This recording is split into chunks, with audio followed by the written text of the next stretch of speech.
Hello, this is Dr. Divya Jamloki back again with a new video on myocardial infarction.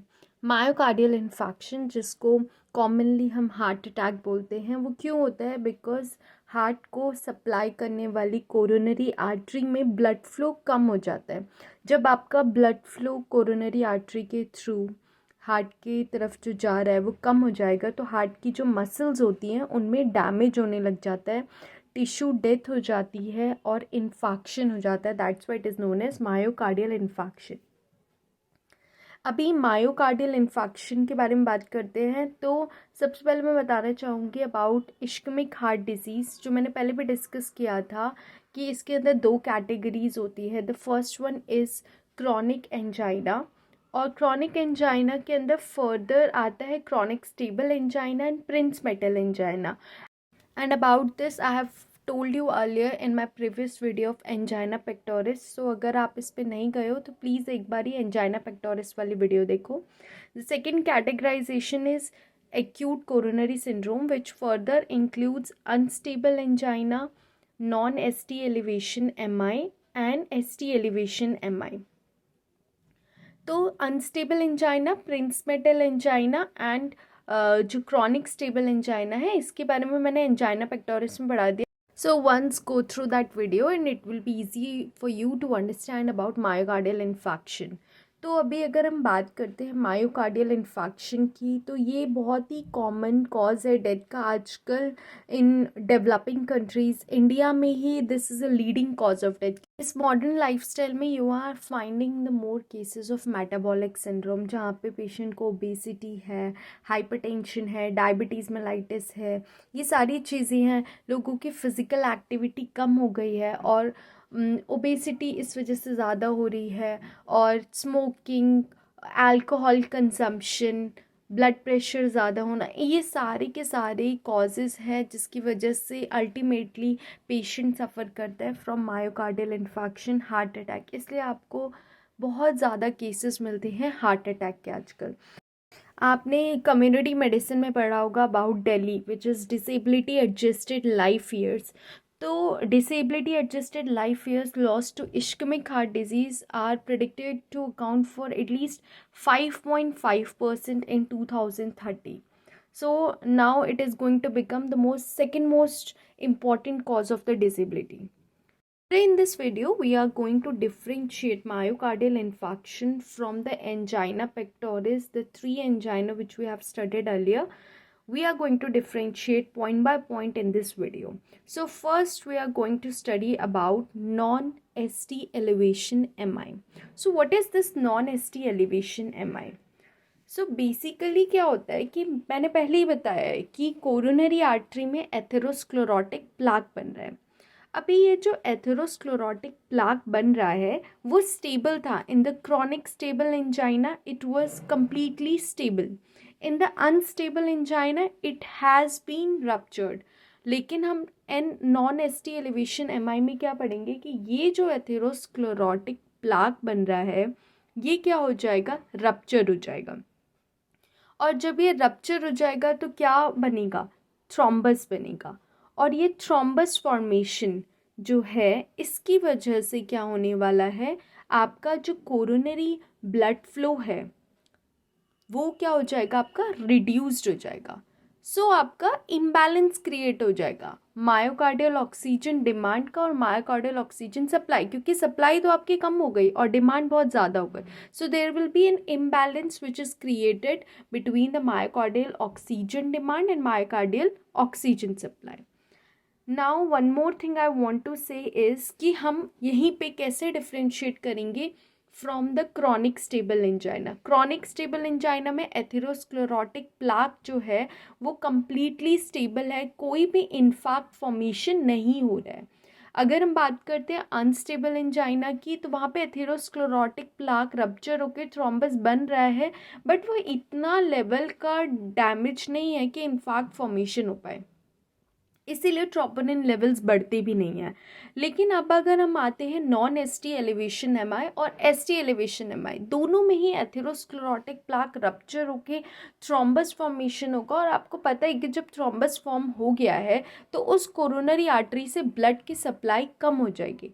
जब blood की supply कम हो जाएगी तो एक इम्बैलेंस क्रिएट होगा, और इम्बैलेंस क्रिएट होने की वजह से हार्ट का जो मसल्स हैं उनमें क्या हो जाएगा, डैमेज हो जाएगा और इन्फार्क्ट फॉर्मेशन हो जाएगा। तो इसी वजह से ये कंडीशन अराइज करती है, that is non ST elevation MI. ये आपको साफ साफ समझ आ रहा है। If there is a thrombus formation in this case, तो मैनेजमेंट किस तरफ, उसका डायरेक्शन किस तरफ होगा, that will obviously be thrombolysis. One more thing I want to tell you here, that myocardial infarction is not heart failure. In heart failure, pumping action of your heart is not working. Myocardial infarction can lead to heart failure, but both the terms are not synonymous, they are different.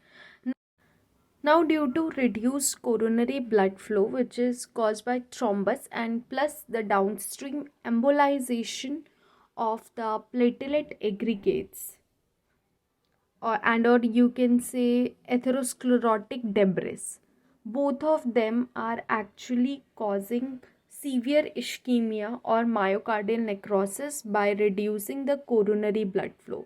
Imbalance हुआ, then there will be severe ischemia or myocardial necrosis.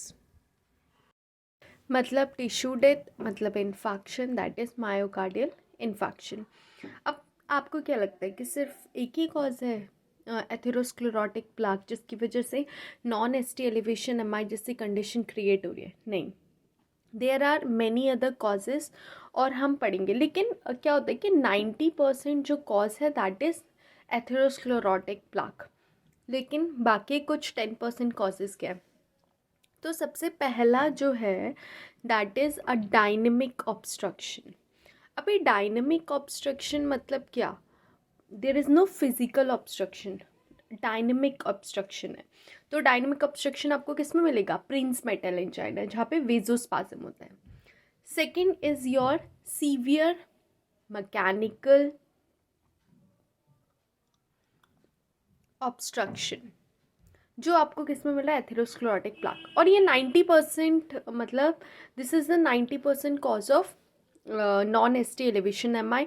Only 10% में आपको dynamic obstruction मिल सकता है या फिर other causes, जैसे कि आपका इंक्रीज्ड मायोकार्डियल ऑक्सीजन डिमांड। अभी क्या है कि मतलब हमने कब से हम यही पढ़ रहे हैं कि हमारा मायोकार्डियल ऑक्सीजन डिमांड जो होती है वो बढ़ जाती है और सप्लाई कम हो जाती है। तो कुछ ऐसी कंडीशन होती है जहाँ पे डिमांड बहुत ज़्यादा बढ़ जाती है। आपने इसको उसमें भी पढ़ा होगा, हार्ट फेलियर में, high cardiac output heart failure. मतलब अभी आपकी मायोकार्डियल ऑक्सीजन डिमांड इतनी ज़्यादा बढ़ गई तो वो किस केस में बढ़ जाती है? वो है फर्स्टली आपका जैसे conditions like fever, conditions like tachycardia, conditions like thyrotoxicosis. Thyrotoxicosis में क्या हो रहा है? मेटाबॉलिज्म बहुत ज़्यादा फास्ट हो रहा है, डिमांड बहुत ज़्यादा हो रही है फॉर मायोकार्डियल ऑक्सीजन। तो अभी हम नेक्स्ट चीज़ जो पढ़ने वाले हैं that will be clinical presentation of myocardial infection. कैसे प्रेजेंट करेगा? Patient will present with chest pain. अब उसको चेस्ट पेन होगा, ये हमने हर जगह पढ़ लिया, अनस्टेबल मतलब एंजाइना पेक्टोरिस होता ही क्या है? Chest pain. तो अब हम पढ़ेंगे चेस्ट पेन, लेकिन इसका लोकेशन कहाँ पर है? The location will be substernal, sternum के नीचे, और एपीगैस्ट्रियम। एपिगैस्ट्रियम में भी पेशेंट को पेन हो सकता है। और आप एक और चीज़ याद रखो, जब भी आप एक्यूट एब्डोमिनल पेन पढ़ते हो या एब्डोमिनल पेन पढ़ते हो और एपिगैस्ट्रियल पेन पढ़ते हो, तो आप इस चीज़ को डिफ्रेंशिएट कर सकते हो फ्रॉम द मायोकार्डियल इन्फेक्शन। तो डिफरेंशियल डायग्नोसिस जब आप एपिगैस्ट्रियल पेन के लिखते हो तो उस वक्त you can compare it with myocardial infection. क्या क्या ऐसी कंडीशन है एपिगैस्ट्रियम पेन की? जैसे आपका हो गया गैस्ट्रो ईसोफेगल रिफ्लक्स डिजीज़ हो गई, सेकेंड गैस्ट्राइटिस हो गया, एच पाइलोरी वाला गैस्ट्राइटिस, टाइप बी गैस्ट्राइटिस, और यू कैन से अगर आपका कंडीशन हो गया लाइक पेप्टिक अल्सर डिजीज़ हो गई और आपकी कंडीशंस हो गई जैसे कि आपका स्टमक कैंसर हो गया. So these all are the condition which cause pain in the epigastrium. और वहीं पे आप डिफरेंशियल डायग्नोसिस में एपिगैस्ट्रियम में पेन में आप मायोकार्डियल इन्फाक्शन लिख सकते हैं. अब हम पढ़ने वाले हैं कि क्या ये पेन कहीं और जाके रेडिएट होता है, जो पेन सबस्टर्नल एपिगैस्ट्रियम में होता है. तो येस, कॉमनली सब लोगों को पता होता है कि पेन जो होता है वो रेडिएट होता है हमारी लेफ़्ट आर्म में, लेफ़्ट शोल्डर में. तो कभी भी whenever patient will come to you with left arm और left shoulder pain, people always suspect that it may be a myocardial infarction, it may be a disease which is related to heart. तो left arm, left shoulder और neck में जाके radiate होता है. One more thing I want to tell you is कि कभी कभी ऐसा भी हो सकता है कि ये जो पेन है वो एब्डोमेन, बैक, लोअर जॉ या नेक में जाके रेडिएट हो, राइट साइड पे रेडिएट हो. ये बहुत मतलब रेयरली ही ऐसा होता है कि राइट साइड पे हो. मतलब occasionally you can find this. मतलब आप ये नहीं बोल सकते कि अगर राइट साइड पे जा रहा है तो नहीं नहीं ये बिल्कुल भी नहीं हो सकता, ऐसा नहीं है. कभी कभी occasionally you can also find this. तो पेन अगर हम इसको एक्यूट पेरिकार्डाइटिस से करते हैं ना, मतलब डिफ्रेंशिएट, तो रिमेंबर दैट एक्यूट पेरिकार्डाइटिस में there will be diffuse pain in the chest at rest for hours and the pain will always radiate to the trapezius muscle. So you can always differentiate. This is how you are going to differentiate it from many conditions, क्योंकि practice of medicine or internal medicine is always about differential diagnosis, how you are going to differentiate the chest pain. तो जब भी आप chest pain के differentials पढ़ोगे, this is how you can differentiate between the two conditions. तो हम next पढ़ेंगे, हमने लोकेशनल रेडिएशन पढ़ लिया. The third point is that it is the new onset chest pain. अच्छा, जब मैंने एंजाइना पेक्टोरिस पढ़ाया था तो I have told you there कि ये क्रॉनिक स्टेबल एंजाइना में patient will come to you with the history of chest pain of at least 2 months. लेकिन अनस्टेबल एंजाइना में there I told you that there will be new onset chest pain. और यही non S T elevation M I में होगा that this is a new onset chest pain. जो chest pain होगा वो with in 2 weeks में आपको history मिलेगा, उससे ज़्यादा नहीं मिलेगा. So this is not at all a chronic chest pain, this is acute. इसीलिए इसको हमने under the category of acute coronary syndrome रखा है. This is completely a new onset chest pain. और इसी तरीके से आप इस चीज़ को डिफ्रेंशिएट कर सकते हो from unstable angina, from chronic stable angina, from Prince metal angina. Okay, so this will be a new onset chest pain. Now one more thing I want to tell you is that कि new onset जो chest pen होता है, क्या ये हमेशा ही equal amount में chest pain होगा patient को? नहीं, ऐसे नहीं होने वाला है. You will found a pattern of crescendo. What is crescendo? Crescendo का मतलब है हमेशा जो पेन होगा वो अलग अलग इंटेंसिटी में होगा. मतलब वो इंटेंसिटी बढ़ती जाएगी हर टाइम पीरियड पे. तो अलग अलग टाइम पे वो इंटेंसिटी बढ़ती जाएगी, क्योंकि हमने पढ़ा था क्रॉनिक स्टेबल एंजाइना में कि इक्वल अमाउंट ऑफ पेन हो रहा है हमेशा. जब हो रहा है तो same intensity of pain patient suffer कर रहा है. वो जो पेन होता है ना वो प्रिडिक्टेबल होता है. लेकिन अगर हम यहाँ बात करते हैं तो पेशेंट कभी भी इस पेन को प्रिडिक्ट नहीं कर सकता. The pain is totally unpredictable. You will found a crescendo pattern in this cases. Okay, so these are the 4 points which are very very important. You will find substernal epigastrial pain radiated to left arm, left shoulder, neck. Pain will be new onset and pain will happen in a crescendo pattern. Okay, now we are going to study about the next important point, that what are the angina equivalents. Actually में होता क्या है कि ज़्यादातर जो elderly women होते हैं, like 50-70s as वाली जो वुमेन होती हैं, वो हमेशा आपको ऐसे नहीं बोलेंगे कि आपको इनको चेस्ट पेन हो रहा है. They will tell you some other symptoms which are equivalent to angina, इसलिए इसको एंजाइना इक्वलेंट्स बोला गया है. They will tell you symptoms like dyspnea, symptoms like epigastric discomfort, nausea, weakness, ये इस तरीके के सिम्टम्स आपके सामने प्रेजेंट करेंगे। वो हमेशा ऐसे नहीं बोलेंगे कि अरे मुझे चेस्ट पेन हो रहा है। Here I am going to tell you a case. A patient who was like more than 80 years old female, and she was having multiple attacks because her coronary arteries were blocked by atherosclerotic plaque. One of them was 100% blocked, and two of them were blocked like 96 or 98% respectively. And doctors were refusing to keep the stents in the coronary arteries. And that patient, I remember, she always manifested her symptoms in the way of like excessive nausea, sometimes vomiting. There was extreme restlessness, anxiety, and she was not always telling that I am having a chest pain, but she always manifested symptoms like I have told you in the case of angina equivalence. Now we are going to study about unstable angina. How will we differentiate this unstable angina from the non ST elevation MI? तो इतना बढ़ाने के बाद you will have a basic concept कि हमारा unstable angina में infarct formation नहीं हो रहा है, मतलब there will be rupture of atherosclerotic plaque, but वो उस लेवल तक नहीं जा रहा है। और इसी वजह से क्या होगा कि आपको इन दोनों के बीच में डिफरेंस करने में इजी रहेगा, क्योंकि नॉन एसटी एलिवेशन एमआई में एथेरोस्क्लेरोटिक प्लाक रप्चर होके डिग्री ऑफ डैमेज इतना हो गया है कि अभी इन्फार्क्ट फॉर्मेशन हो गया है। तो इस तरीके से you will differentiate between unstable and non ST elevation MI. ठीक है, वन मोर। तो अब हम देखेंगे कि इन्वेस्टिगेशंस के थ्रू हम कैसे पता कर सकते हैं कि ये केस अनस्टेबल एंजाइना का है या फिर ये स्टेबल अब मायोकार्डियल इन्फेक्शन तक आ चुका है। And this will be done by seeing the level of the cardiac biomarkers like troponin, troponin T and I. They will be increased in non-ST elevation MI. बहुत ज़्यादा लेवल इंक्रीज हो जाता है, पर आपको अनस्टेबल एंजाइना में ऐसा कुछ भी नहीं मिलेगा। और क्रॉनिक स्टेबल एंजाइना की बात करते हैं तो वहाँ तो बिल्कुल ही क्या बोलते हैं, आपका ट्रोपोनिन लेवल्स नहीं बड़े होते हैं, बिकॉज वहाँ तो कोई सवाल ही नहीं बैठता इन्फार्क्ट फॉर्मेशन होने का।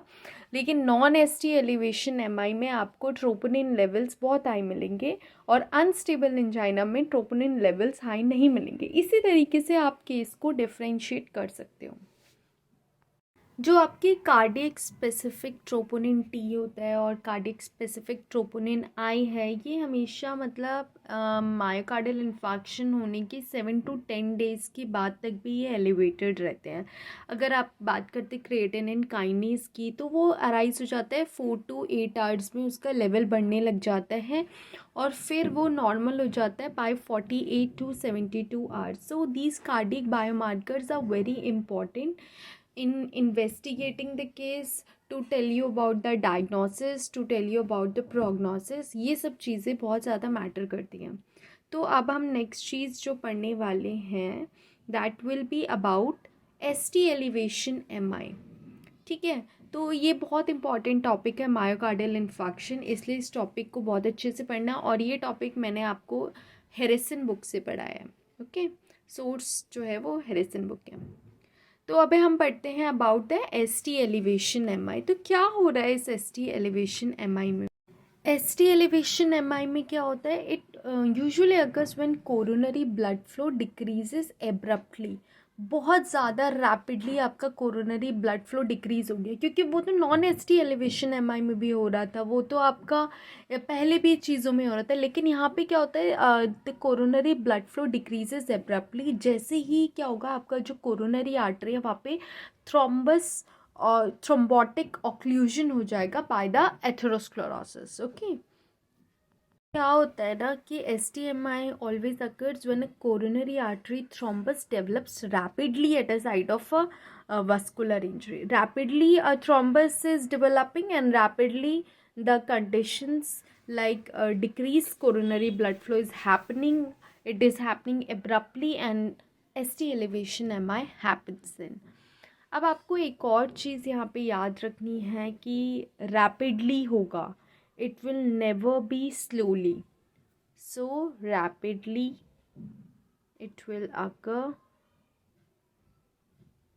But it will never occur slowly. अब हम देखेंगे कि क्यों भाई स्लोली क्यों नहीं, अगर स्लोली डेवलप हो रहा है तो क्यों नहीं हो सकता, तो ये कंडीशन क्यों नहीं राइज कर सकती। वो इसीलिए क्योंकि अगर ये स्लोली होगा तो at that time the rich collateral network will develop over time, तो टाइम के साथ कोलेट्रल्स बनने लग जाएंगे। तो इसीलिए ये कंडीशन अगर स्लोली हो रहा है तो नहीं अराइज होगी, there will be a rapid thrombus formation, और रैपिड थ्रोम्बस फॉर्मेशन की वजह से abruptly coronary blood flow decrease होगा, और जिसकी वजह से आपकी कंडीशन हार्ट अटैक की प्रोड्यूस होगी, आपकी कंडीशन एसटी एलिवेशन एमआई की प्रोड्यूस होगी। तो क्या होता है ना कि मोस्ट ऑफ द केसेस में ST elevation MI occurs when the surface of an atherosclerotic plaque become disrupted and the condition favours thrombogenesis यानी thrombosis formation. A mural thrombus forms at the site of plaque disruption and the involved coronary becomes occluded. Actually में पता है क्या होता है यहाँ पे, अभी जैसे मैंने बोला कि म्यूरल थ्रोम्बस फॉर्मेशन होगा, यहाँ पे कभी भी आपका नॉन एसटी एलिवेशन एमआई की तरह सब एंडोकार्डियल इन्फार्क्ट्स नहीं बनेंगे, या फिर ऐसा नहीं होगा। लेकिन अगर हम इस चीज़ को नॉन एसटी एलिवेशन एमआई से डिफ्रेंशिएट करें तो यही है मेन पॉइंट कि यहाँ पे म्यूरल थ्रोम्बस बनता है और वहाँ पे सब एंडोकार्डियल इन्फार्क्ट्स बनते हैं।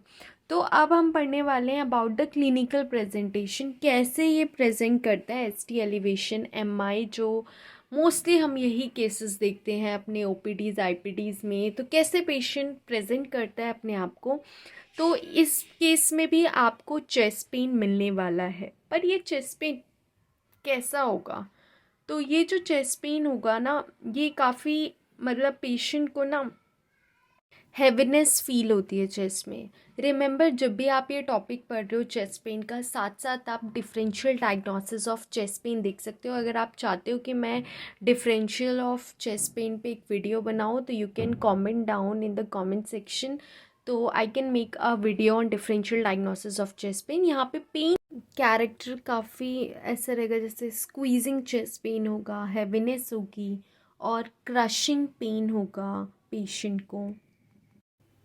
सो हैवी, स्क्वीजिंग, क्रशिंग। आपने ऐसा भी पढ़ा होगा बुक्स में कि स्टैबिंग चेस्ट पेन है, बर्निंग चेस्ट पेन है, बट वो बहुत रेयरली होता है। अगर हम लोकेशन की बात करें तो या तो पेन जो होगा वो central portion of the chest में होगा या फिर एपीगैस्ट्रियम में होगा। तो मैंने आपको बताया है कि please do study the differential diagnosis of the chest pain, it will be easy to learn. एक दो चीज़ें मैं यहीं पे बता सकती हूँ, जैसे एओर्टिक डाइसेक्शन का केस होता है तो उसमें पेन कैसा होता है, टीयरिंग और नाइफ लाइक पेन होता है, और वो पेन जो होता है चेस्ट में वो रेडिएट होता है बैक में। तो इस तरीके से आप डिफ्रेंशिएट कर सकते हो। अगर पेरिकार्डाइटिस है, एज आई टोल्ड यू, अब ये जो पेरिकार्डाइटिस का पेन होता है वो इंक्रीज़ होता है जब वो पेशेंट ब्रीदिंग करेगा, लेकिन जब वो आगे लीनिंग फॉरवर्ड करने पे वो जो पेन होता है वो रिलीफ होता है। तो like this you can differentiate your acute coronary syndrome from other conditions also। acute coronary syndrome में ना आपको एक साइन मिलता है, that is Levine sign, very very important. आप इसको पढ़ना बुक में और कमेंट सेक्शन में बताना कि लिवाइन साइन क्या होता है, इसको डिस्क्राइब करना इन the comment section. Angina pectoris वाली वीडियो में मैंने ये भी बताया था कि अनस्टेबल एंजाइना जो है वो नाइट्रोग्लिसराइड्स अनरिस्पॉन्सिव होता है, और सिमिलरली ये जो कंडीशन है ये भी नाइट्रोग्लिसराइड्स, इसमें कोई आराम नहीं आता है। अब हम पढ़ने वाले हैं आगे की चीज़, दैट ये जो पेन होता है वो कहाँ रेडिएट करता है। तो अभी मैंने बताया था ना, जैसे एओर्टिक डाइसेक्शन में पेन बैक में करेगा, या फिर आपका उसमें ट्रेपीजियस मसल में करेगा पेरिकार्डाइटिस में, तो यहाँ पे आर्म्स में करेगा, जो हमने अभी अभी नॉन एसटी एलिवेशन एमआई में पढ़ा था, सेम चीज़। ठीक है, पेन लेकिन less common sites are abdomen, back, lower jaw, neck, these are the less common sites, but यहाँ भी पेन पेशेंट बता सकते हैं कि ये पेन जो है वहाँ पे रेडिएट कर रहा है। नेक्स्ट इम्पॉर्टेंट चीज़ हम देखने वाले कि इसके साथ क्या क्या एसोसिएटेड सिम्टम्स होते हैं। तो symptoms which accompany the chest pain are like weakness. First one is weakness, बहुत कमज़ोरी फील होती है, symptoms like nausea, symptoms like vomiting, sweating, आपने देखा हो उनके फोरहेड पे काफ़ी ज़्यादा स्वेटिंग हो रखी होती है, और conditions like anxiety also, sense of impending Doom, ये सारी चीज़ें अकम्पनी करती है चेस्ट पेन को। और एक और इम्पॉर्टेंट बात मैं बताना चाहती हूँ that you can differentiate this type of chest pain with respiratory conditions like pneumonia, pleuritis, pneumothorax, pulmonary embolism, pulmonary hypertension, क्योंकि वहाँ पे भी आपको chest pain मिलेगा। तो आप कैसे differentiate करोगे, इसके साथ वो भी ज़रूर पढ़ना। Okay, now the next important thing we are going to discuss is कि ये जो chest pain होता